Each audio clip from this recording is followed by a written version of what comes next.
Ever since nung bata pa ako, hindi ko pa napapanood yung buong sistema ng prosesyon dito sa Baliwag. Dahil kasi ako palagi nasa likod niya, ako nag-aasikaso sa pagtutulak sa mga bata dahil usually ang tumutulak kay San Juan puro mga bata. Kay Boyet ipinagkatiwala ng kanyang mga magulang ang pag-aasikaso ng paglabas ng San Juan Evangelista. Marahil bata pa siya ay yun na ang inaasam-asam niya. Palagi ako nasa likod niya, katabi ko siya. Kahit ako nung nahihirapang bata ako, nagdadala lang ako ng tubig o kaya plastic na may bumibili sa tindahan para makainom lang. Para sa ganun, tuloy-tuloy ang pagtulak ko sa kanya.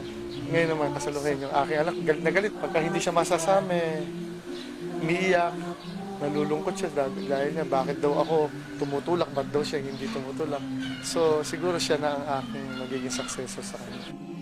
Hindi napuputol ang tradisyon. Kung minsan ay nagbabagong anyo. May nawawala, may idinaragdag, ngunit ang diwa ay ganoon pa rin.